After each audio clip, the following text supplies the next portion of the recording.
Marcos, capítulo 4. Novamente começou a ensinar junto ao mar, e reúne-se junto dele uma turba numerosíssima, de modo que entrou no barco que estava no mar para se assentar, e toda a turba estava sobre a terra, junto ao mar. Ensinava-lhes muitas coisas em parábolas, e lhes dizia no seu ensino: Ouve, eis que o semeador saiu a semear.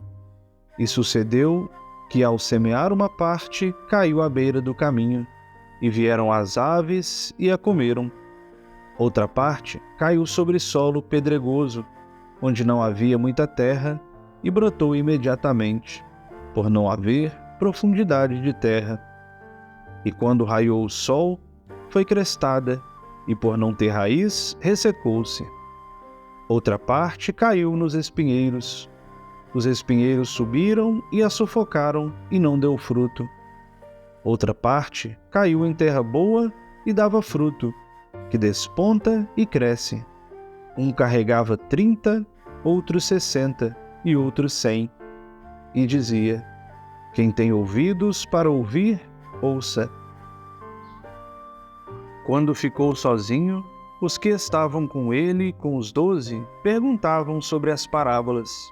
Dizia-lhes: A vós foi dado o mistério do reino de Deus, mas àqueles de fora tudo acontece em parábolas, para que, olhando, olhem e não vejam, ouvindo, ouçam e não entendam, não voltem e lhes sejam perdoados.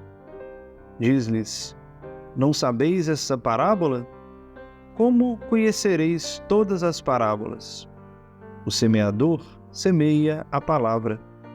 Os que estão à beira do caminho, onde a palavra é semeada, são estes. Quando ouvem, imediatamente vem Satanás e tira a palavra semeada neles. O que é semeado sobre solo pedregoso são estes. Quando ouvem a palavra, imediatamente a recebem com alegria, e não têm raiz em si mesmo, mas são transitórios. Então, ocorrendo provação ou perseguição por causa da palavra, imediatamente se escandalizam. Os outros, os semeados entre espinhos, são estes. São os que ouvem a palavra, e as ansiedades da era, o engano da riqueza, os desejos a respeito das demais coisas penetram, sufocam a palavra e torna-se infrutífera. Os que são semeados sobre a terra boa são aqueles que ouvem a palavra e a recebem, e frutificam 30, 60 e 100. Dizia-lhes: Acaso vem a candeia para que seja posta sobre o módio ou sobre o leito, não para que seja posta sobre o candeeiro? Pois não está escondido, senão para ser manifestado, e nem se tornou oculto, mas para que venha a ser manifesto. Se alguém tem ouvidos para ouvir, ouça. Dizia-lhes: Vede o que ouves. Com a medida com que medis, sereis medidos, e vos será acrescentada. Pois quem tem, lhe será dado, e quem não tem, até o que tem será tirado dele. Dizia-lhes: O reino de Deus é assim como um homem que lance a semente sobre a terra, durma e se levante noite e dia, e a semente germine e se alongue, não sabendo ele como. A terra, de forma autônoma, frutifica primeiro o ramo, depois a espiga, depois o grão cheio na espiga. E quando o fruto der, imediatamente envia a foice, porque chegou a ceifa. Dizia: Como assemelhamos o reino de Deus, ou em que parábola o colocamos?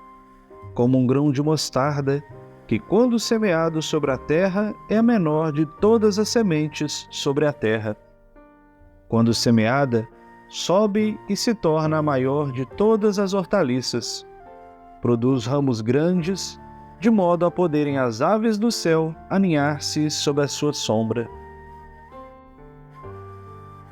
E com muitas destas parábolas falava-lhes a palavra, conforme podiam ouvir. Sem parábola não lhes falava. Em particular, porém, explicava tudo para os próprios discípulos. Naquele dia, chegado o fim da tarde, diz-lhes: atravessemos para o outro lado. Após deixar a turba, acolhem-no no barco, do modo como estava, e outros barcos estavam com ele. E ocorreu uma grande tempestade de vento, e as ondas se lançavam para dentro do barco, de modo a encher-se já o barco. Ele estava na popa, dormindo sobre a almofada. O despertam e dizem-lhe: Mestre, não te importa que estamos perecendo? Despertando-se, repreendeu o vento e disse ao mar: Silencia, cala-te. Cessou o vento e houve grande calmaria. Disse-lhes: Por que estáis temerosos? Ainda não tendes fé? Temendo muito, diziam uns aos outros: Quem é este que tanto os ventos quanto o mar lhe obedecem?